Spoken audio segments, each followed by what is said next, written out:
title to yourself involved with the website, just your name and your title, as far as the website's concerned. Okay, my name is Gary James. I am a leader of the grassroots wing of the Republican Party. And with respect to the websites, I'm the CEO and chairman of the two respective sites that we shared with you. And why are you a Republican?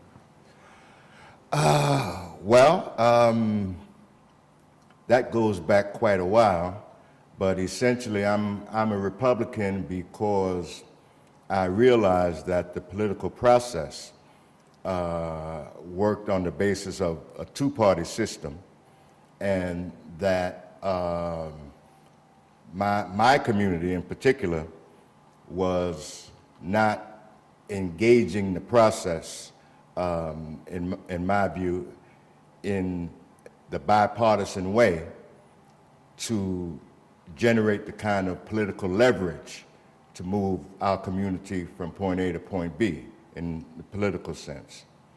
So my idea is that a bipartisan political strategy is essential to community empowerment. And so that has been the basis of my work with the Republican Party, which has been swimming upstream. So let me phrase it this way. What is it about the principles of the Republican Party that attracted you to it originally? And was it a specific person or a specific event? Or what was it that originally attracted you to the Republican Party? Well, my view is that the Republican Party, in terms of its philosophical thrust and the history with respect to abolition, was the calling card for me. However, it wasn't that alone. It was as well the fact that, in my view, we as black folk were not engaged in the political process in a practical way. Let me just, if I could digress, I first enrolled as a Republican way back in 1967, when I was the staff organizer for the National Welfare Rights Organization. Leftist, liberal, Democrat, radical, I was a part of that in the 60s. However, when I was brought on staff, I was advised that there was no money to pay me, as well as some other staff people, but there was a plan to generate a budget, and that plan had to do with Vice President Nixon, who had presidential aspirations, and he put together a program, a welfare reform program. And as a welfare rights organizer, we had a problem with how he was formulating his reform. And in fact, the name of the reform was the Work Incentive Program. And the acronym was WIP, Work Incentive Program.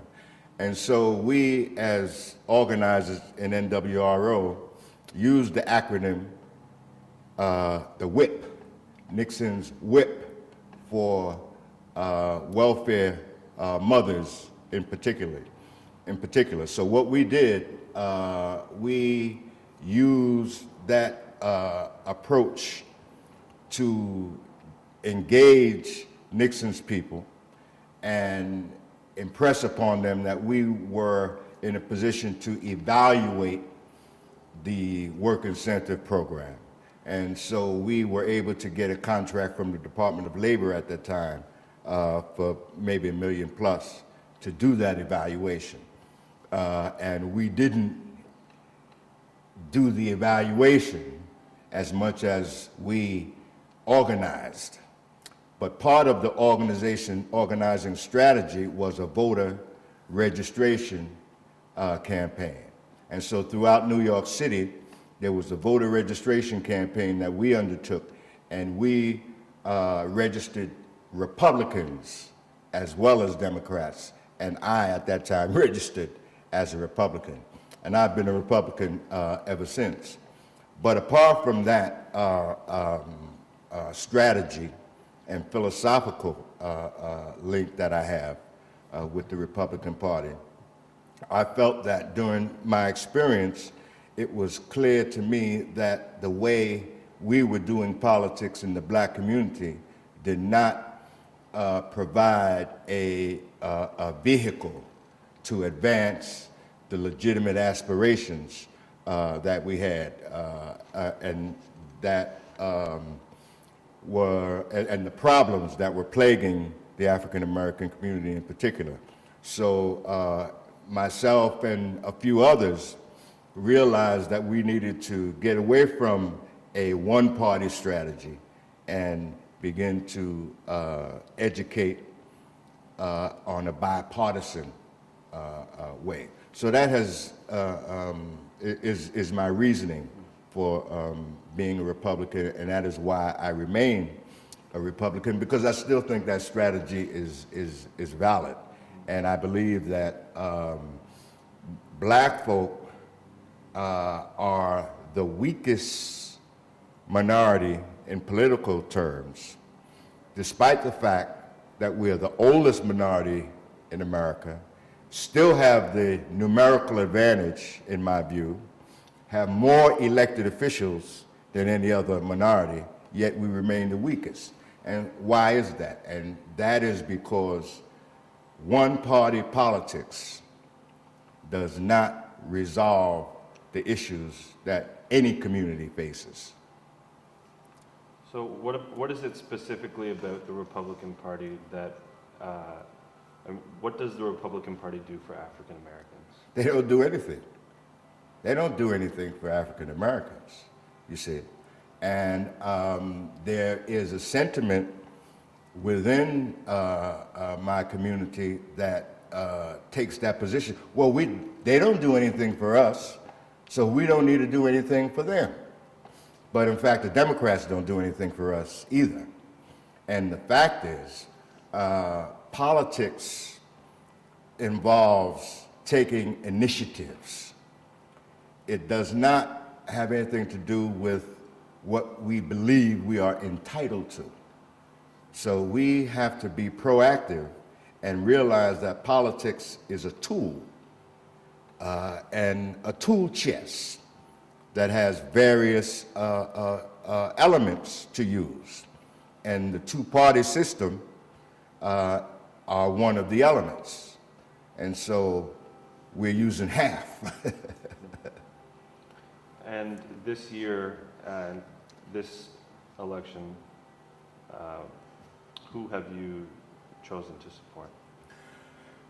Well, initially, I was in support of McCain because I believe that McCain was really the best candidate for the Republican Party to advance.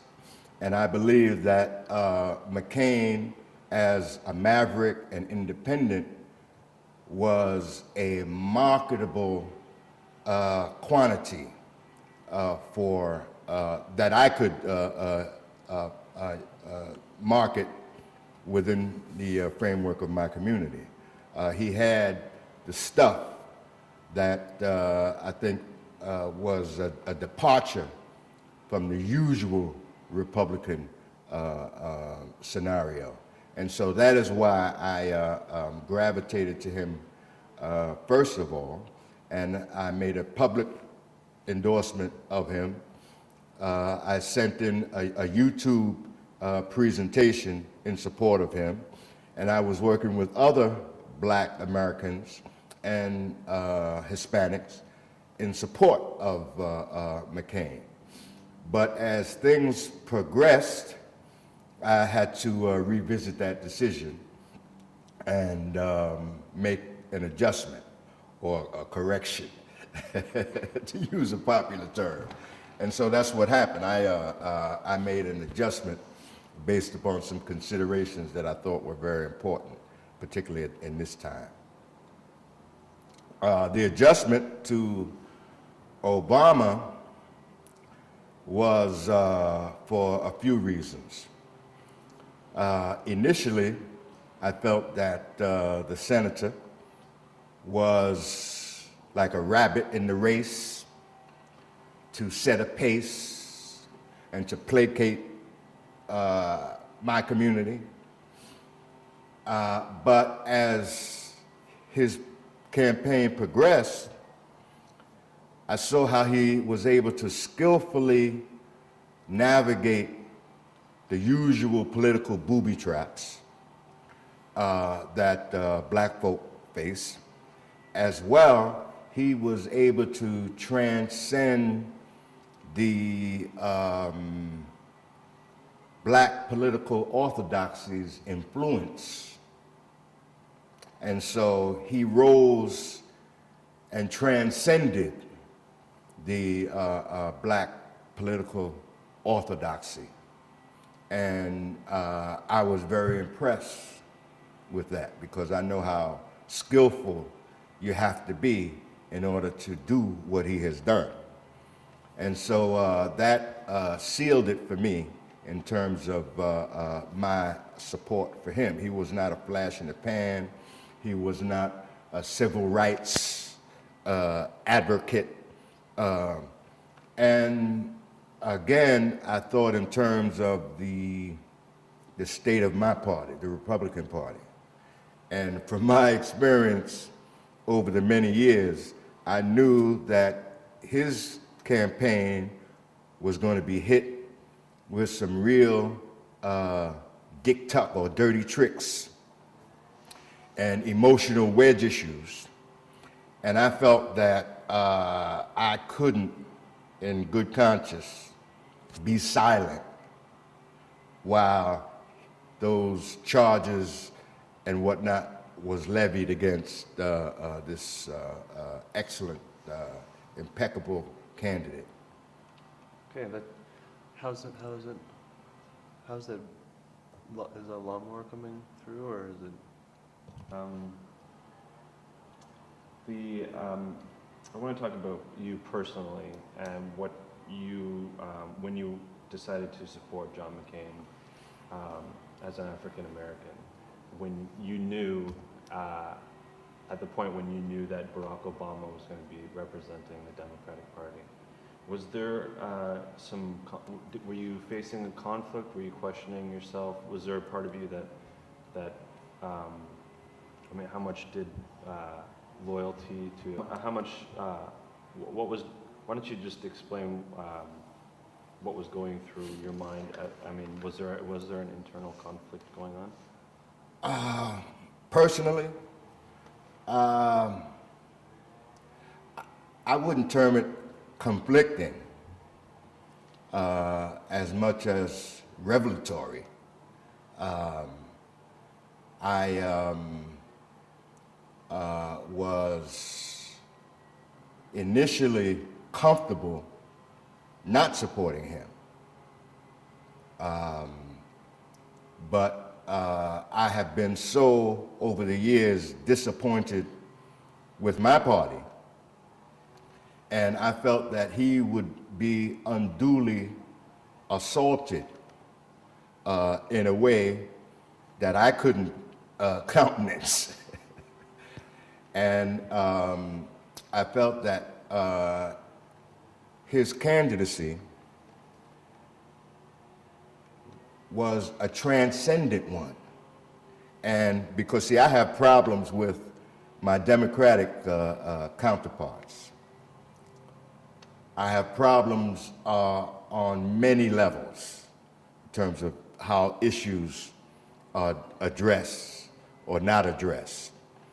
And Obama seemed to sense that a change was underway, and he, in my view, seemed to be riding the crest of that wave of change, and his rhetoric and political eloquence in terms of how he was able to position himself despite much difficulty within his party, you see. And I was impressed that he was able to manage the assaults within his party to transcend the politics as usual. And so that was a revelation for me, and I felt that I should do likewise in terms of going above the horizon of my party. And so I'm fully comfortable with my support for him. And many of my Republican colleagues share that comfort level. And so personally, I'm looking forward to his win. You know, I feel very confident about that. And so, you know, we'll see how that goes, but I will do my best to ensure that he's successful. And can you think of a specific attack that the McCain campaign used that affected you, that hit you personally? Was there a moment that you made this decision to decide to support Obama? Well, I can't think of a specific moment. It was a process that was internal to me, and I realized that he was the best person for the job. But what really perhaps crystallized my decision was the judgment that Senator McCain made with respect to his vice president. I felt that the choice of Governor Palin put his judgment, in my view, very suspect, made it very suspect to me. And so I believe that he, Senator McCain, I don't think that was his first choice. I think that he might have very well been coerced into choosing Governor Palin by the conservative wing of the Republican Party, which has essentially co-opted the Republican brand. And that is that's an element of my problem with the Republican Party and Senator McCain's campaign. So you know, that's where I really came down in my support for the senator. Why don't you just talk a little bit about the direction you think the Republican Party is heading in, elaborate on that conservative control, and would you, now that you're supporting Obama, would you ever consider yourself becoming a Democrat? No, that's completely out of the realm of possibility. I'm associated with the Republican Party. I'm a registered Republican. And I am because of how I view certain things.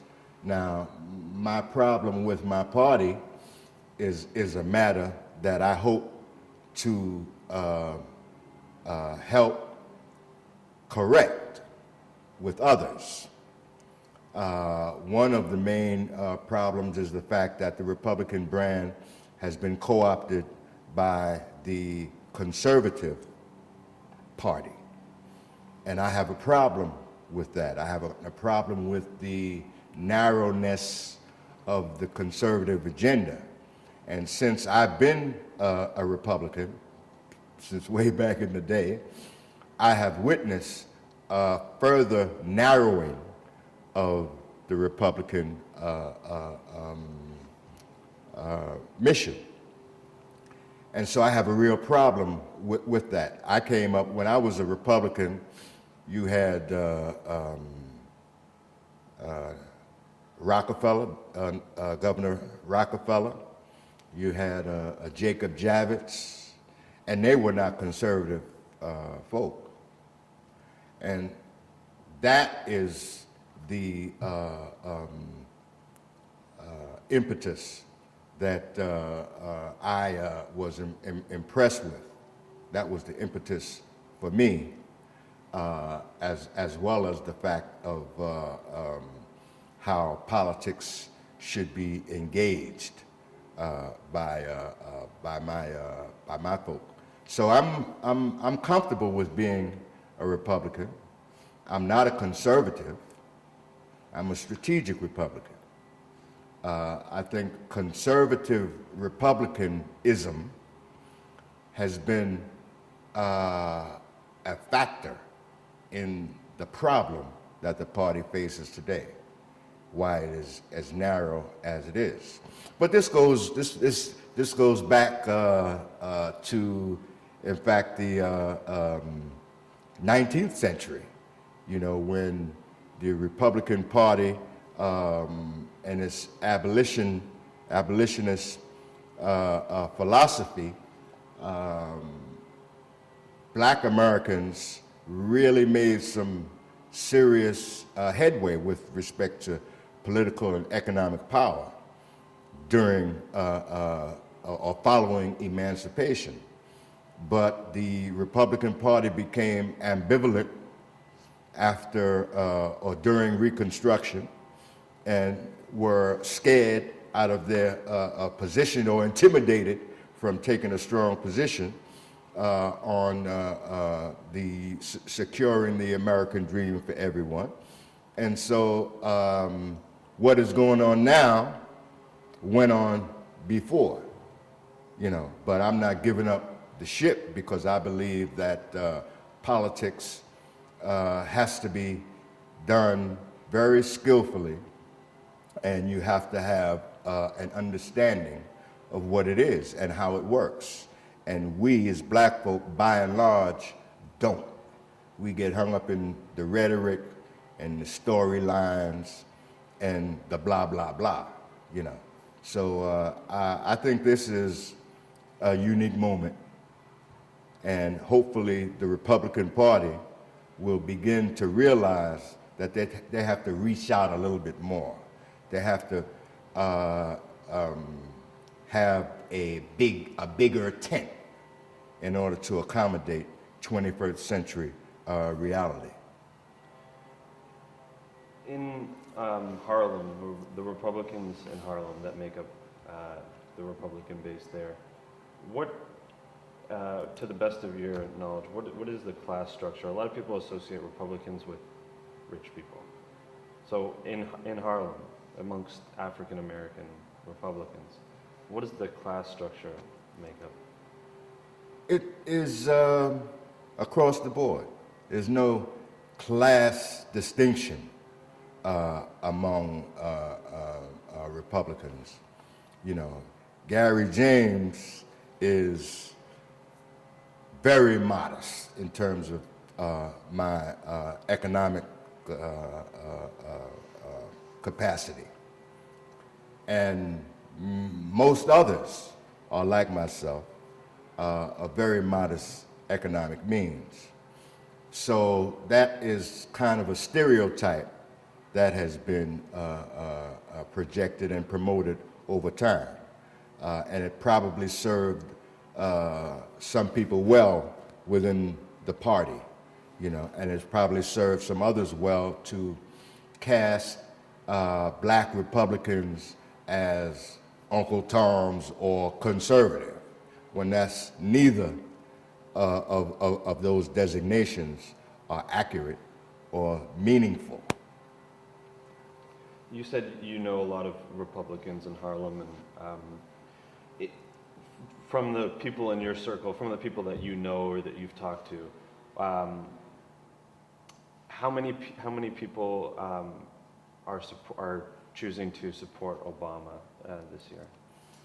The vast majority of the Republicans I know are supporting Obama.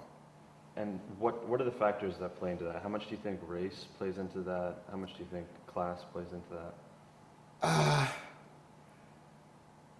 Race is a minor factor, in my view.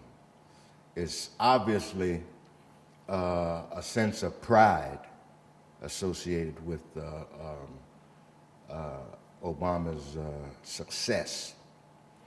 But I don't think race is consequential in terms of the reason why people are voting for Obama. I know it's not why I'm voting for him. As I mentioned, I supported, I came out for McCain initially, and I was comfortable with that. When Jesse Jackson ran in '84 and '88, I didn't vote for him, you know, because I didn't think that he met the standard that I wanted to, that I could support. So it's not because Obama is black. You know, as I said, it is very stimulating in terms of pride for me and others. But the reality is we're Americans, and we all have that American dream in one form or fashion, in some form or fashion. And we realize that this is the best place to live in terms of country on the planet. So it's not an issue of race at all. In fact, if I could just digress a moment, race has been discredited in terms of the distinction between people. We are human beings, and this is the human race. And so, in my view, the race dichotomy has been imposed on America for political and economic purposes. And as we have progressed to the 21st century, race as a real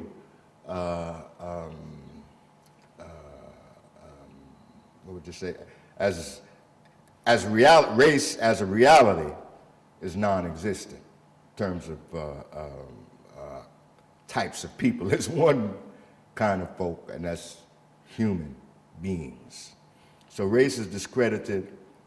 We all come from Africa in terms of our origins, and it's one world. We're all one family. If you look at it from the standpoint of what science has disclosed and uncovered these years, and what religions have said over the millennia. And so I'm down with that idea that we are one human family, and while racial pride is important and should be, it is not consequential in terms of what we do or what we support. Is being a Republican in Harlem different than being a Republican anywhere else in America? Probably simply because, you know, Harlem is an international brand, And Harlem, as the quintessential black community, has been overwhelmingly Democratic, you know. So it is difficult for a Republican to live and operate in Harlem because within the Democratic milieu, you have a problem, you know, in trying to get business, get work, you know. And on the other side of it, from my standpoint, people like myself who have chose to be activist Republicans have had problems from within the party. And so I have equal problems from Democrats as well as Republicans. And so there's no real distinction there.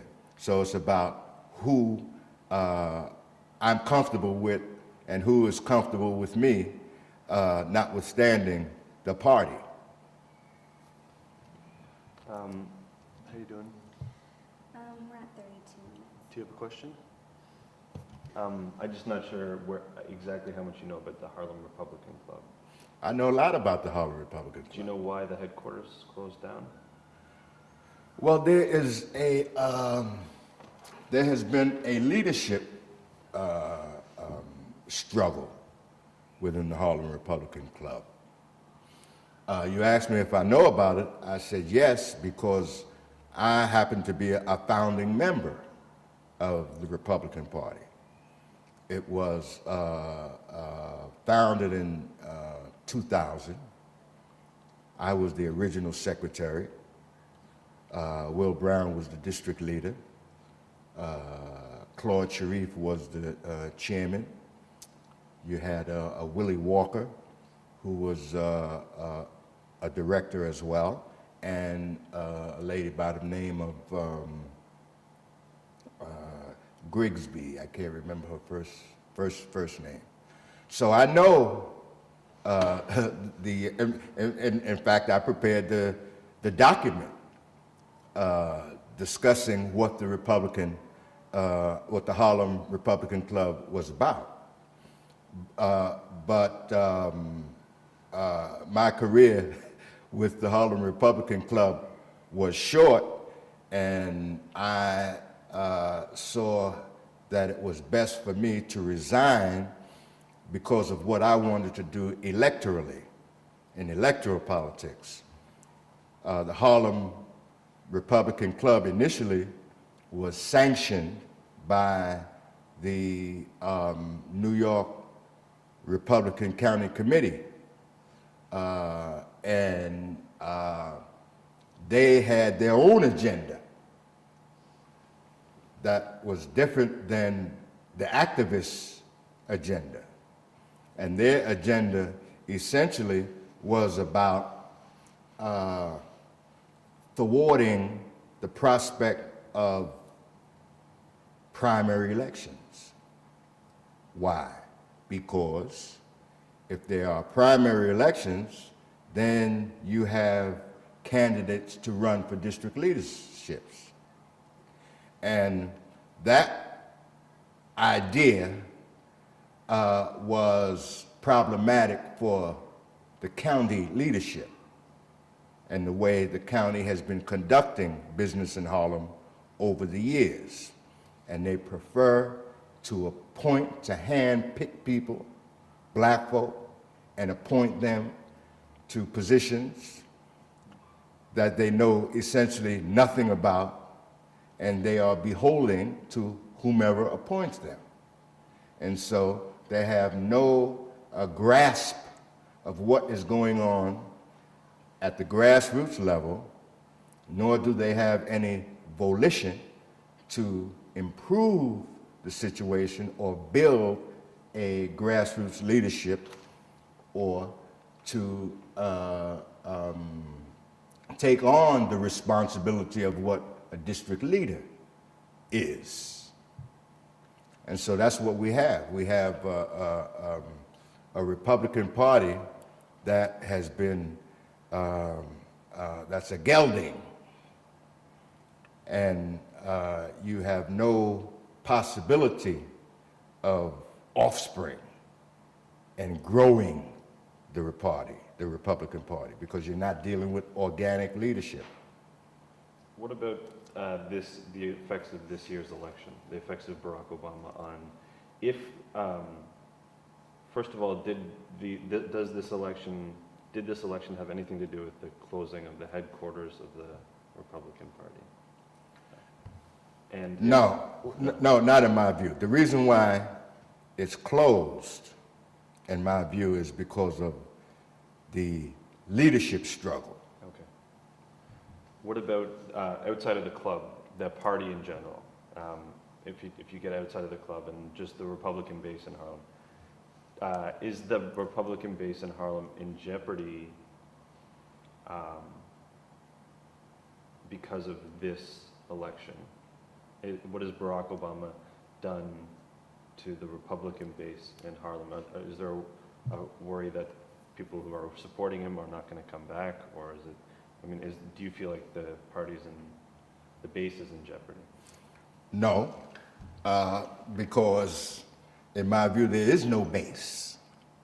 There is no Republican base, Republican Party base in New York City, Harlem in particular. There is none. The base for the Republican brand is the Conservative Party, not the Republican Party. See? So there's no threat to the Republican base.